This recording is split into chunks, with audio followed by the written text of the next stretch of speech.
Hey, how's it going? Today we are going to play Roaring Moon. It got second place at the World Championship. I just made a couple changes to the list. I switched around something for a iron bundle because that's really like helpful against these 2-prize decks that might be able to stick a 1-prizer in the active but have a bench full of 2-prize Pokemon. You can just make them send it up. I also added a Flutter Mane. Someone commented that if I think Flutter Mane would be helpful against Iron Thorns, and in my head Iron Thorns is a pretty favored matchup, but after playing this deck more, you can definitely struggle without your abilities, and with even just one turn of abilities, I think you just run through Iron Thorns. But what you can do is just stick the Flutter Mane in the active spot. Like after your Pokemon gets knocked out, use all your abilities, then use Pecharunt to switch your Roaring Moon into the active. So you just have a free way to retreat at every turn, which is very cool. And it's also helpful in one of the games just because of the situation that we ended up in. I made a more in-depth video on this deck and how to play it yesterday, so check it out. Today is just some gameplay. And here is the 60 that got second place at Worlds, and hope you enjoy. Alright, so the first game is a mirror match. I think this is going to be a lot more common since Worlds. I was running into a couple of them when I was playing, because I played it 2 days in a row, and then the second day, like, I just kept running into different, like, Roaring Moon, Dark kind of decks, even the version with Greninja and Water Energy, so it seems like people have their faith restored in Roaring Moon at this point. Alright, so this turn is a pretty perfect starting hand. I was able to Vessel away an energy, get 2 more energy, and then put 3 energy into the discard pile, which is kind of perfect, so I could use both Dark Patches, and I still have energy in there for next turn. Right, and I normally wouldn't use PokéStop here, but I really want to retreat into Flutter Mane to shut off my opponent's Squawkabilly. At this point, I'm really not too sure if it's a mirror match. I'm kind of assuming it is because this deck starts Squawkabilly a lot because you play 2 copies, and the PokéStop is not great to put down unless you're using it to attack to get rid of it, because you are giving your opponent a way to knock out one of your 2-prize Pokemon without frenzied gouging, and you really want them to put damage on themselves because you can kind of switch up the prize trade by attacking with the Baby Roaring Moon or just using Calamity Storm for even 100 damage. It kind of becomes a game of avoiding putting damage on yourself. Even the poison damage can matter, but the 200 damage makes it really easy for your opponent to knock you out in return. It's also kind of the downside of my board right now, having the Pecharunt and the Squawkabilly in play. I probably, if I knew I was playing a mirror, I probably shouldn't have put both those down. I would really like to force my opponent to only be able to knock out my Roaring Moon EXs. But if he does miss a knockout this turn, it really doesn't matter what I put down as long as I get a knockout. I'm going to win the game, assuming that I still have my boss or hit a Pokemon Catcher heads on the turn that he would attack with the Baby Roaring Moon. See, he gets rid of 3 Pokestops there, so I definitely like to see that. And that means he would have had it either way to Calamity Storm, but me putting the Flutter Mane in the active, he had to retreat the Squawkabilly in order to be able to use its Squawk in the Seas ability, so that is pretty good for me. It is probably going to avoid him or stop him from attacking this turn, which is pretty nice. I don't know if there's anything that he could have done different. I don't really know what was in his hand. After rewatching it, I don't think that he had like a Nest Ball to get another Pokemon to promote or something like that, which would have been ideal if he could have just got another Pokemon down, retreated the Squawkabilly into that, then he could have used Pecharunt to switch in his Roaring Moon with 3 energy. But he would also need either an Iron Bundle or a Pokemon Catcher heads or Prime Catcher to knock out one of my 2-prize Pokemon, because it's kind of pointless to knock out this Flutter Mane. That's one of the other reasons I put it in the active. I also would have preferred to get another 1-prize Pokemon on the bench to play around Iron Bundle, but I couldn't get it, and I figured he's probably not playing Iron Bundle anyway because it wasn't in the original list. But yeah, my hand's pretty perfect here. I'm just debating if I want to Dark Patch to this other Roaring Moon or not. I don't really know if there's a reason not to. I also just flip 1 Catcher to, I was thinking about knocking out his Moon with 3 energy on it because he's got a 2-card hand. He might not even be able to attack next turn. but then I'd be leaving the PokéStop in play. I don't know. I figured if I flip the first catcher heads, I'll do it, but I didn't, so I'm not going to do it. That's probably not correct to do. I probably just knock out the active always to because I don't have to put the 200 damage on myself, and he is down 3 stadiums, so it's very unlikely that he's able to knock me out without using Frenzied Gouging this turn. So then I can knock him out next turn without even needing to put a stadium in play. And all I have to do is have another Roaring Moon EX set up on the bench, and I will just win the game. So this one's looking pretty good for me. The Flutter Mane really came in handy there with blocking that Squawkabilly. If the Flutter Mane wasn't in the active, he definitely would have taken the first knockout. That example alone isn't enough reason to play Flutter Mane, but I did want to test it out against Iron Thorns. Wow, really struggling there.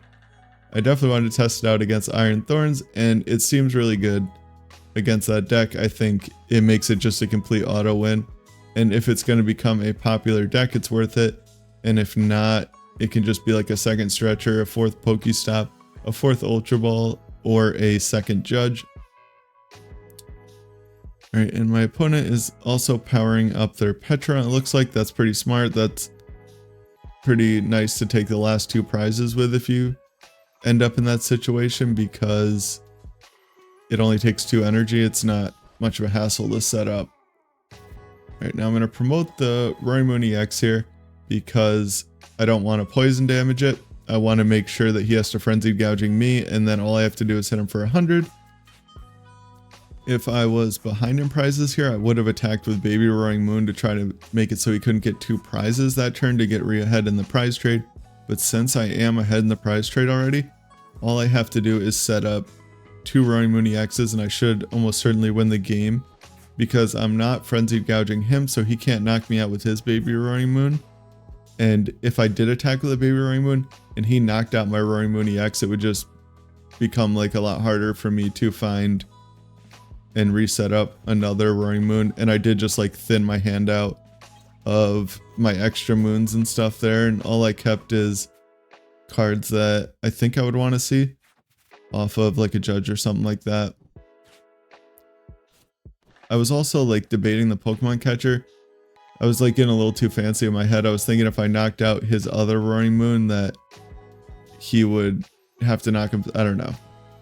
It was a stupid idea, and that's why you got to think things through all the way before you do them. Because if I just like did the catcher heads, I probably would have. I wouldn't have lost the game, but it would have just been unnecessary. And I think here he realizes that he loses no matter what, so he's just trying to deck himself out, which is kind of funny. I didn't even realize it till after the fact. At this point, I wasn't like paying the most attention, especially after he played the Sada, or I saw the Sada, and I was like, all right, I just win because I have boss in hand. And I have a Roaring Moon set up, and I can't get something like stalled in the active spot. There's really nothing he can do. But it's kind of funny. He just wanted to, you know, lose on his own terms, I guess, which is commendable, I suppose. And all I'd have to do here is promote my moon and hit him with whatever attack. I just have to attack. And I end up winning the game, and I think that's like a pretty good example of how the mirror will generally go most times. We are up against Regidrago here. I won the coin flip and chose to go second. I was choosing second with this deck. It's really consistent at getting an attack, and there is several decks right now that you kind of need to go second against, like you need to go second in the mirror against Miraidon, against Raging Bolt, things like that, and take the first 2 prizes in order to win the game. And yeah, I do use the Vessel here to pull 2 more energy out of my deck because I wanted to increase the odds that I hit something off of my Trekking Shoes, because it's really like all I had. I was going to kind of brick if I didn't. So I did everything I could to draw something off of it. And I don't want to get rid of my energy here because I'm going to want to attach that for turn. And I whiffed the Pokégear, which really kind of sucks. And of course I end up milling a Sada off of the PokéStop. So I definitely should have used the PokéStop first. That is like what is mathematically correct. And this turn just turns into like a complete cluster. I just barely get the turn 1 attack off because I get the second Dark Patch off of the Trekking Shoes. But I leave myself with a 0 card hand, and I have to discard my PokéStop. I don't know, still terribly unfortunate. And he can like pretty easily knock me out with the Ogerpons. That's the thing about like the Regidrago matchup, is they can knock out the Moon with just 3 energy on an Ogerpon. So I do kind of expect to get knocked out here. They research away 2 V-Stars though, which is pretty unfortunate for them. And they Nest Ball for a Cleffa.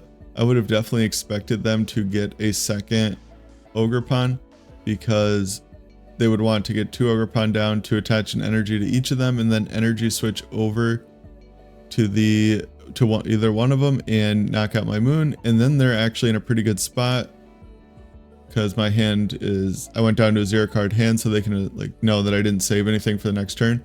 I do top deck my Fezandipiti here, which is kind of nice.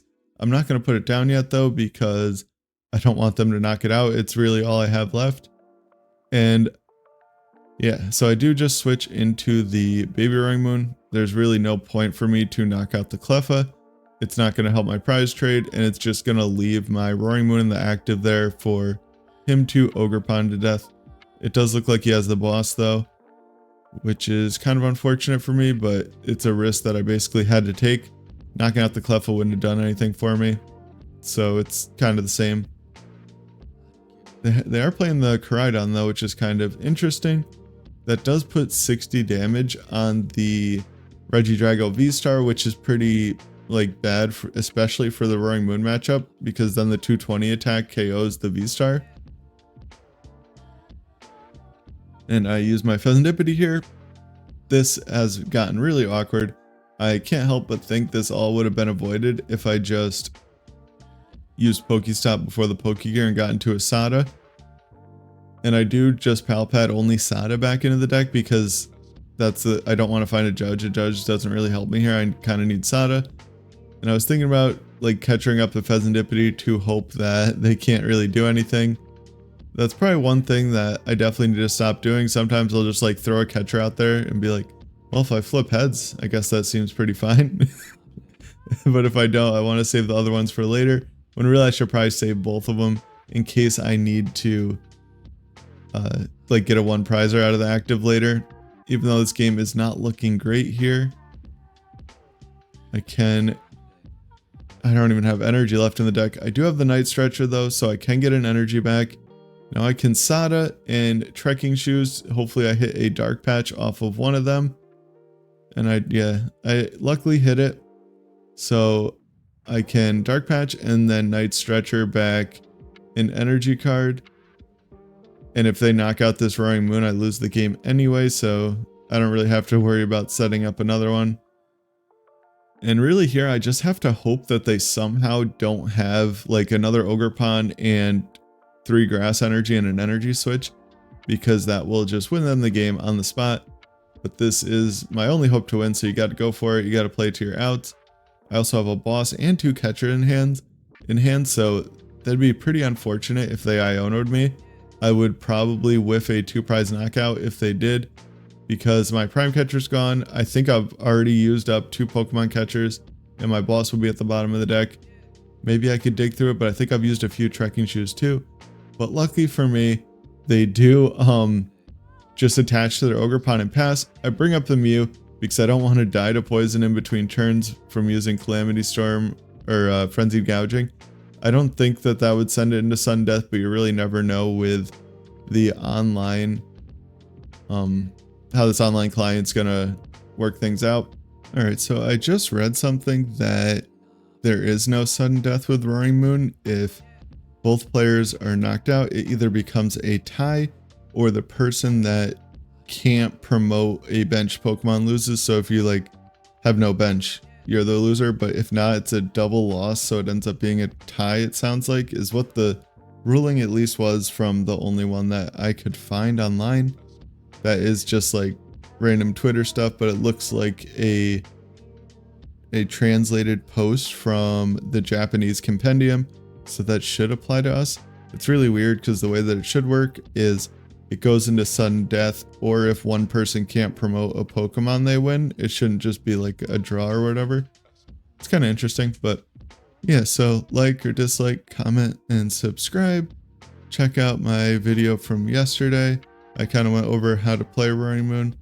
I played a bunch of games with it, and it's a pretty straightforward deck, so I was able to do it relatively quickly after Worlds.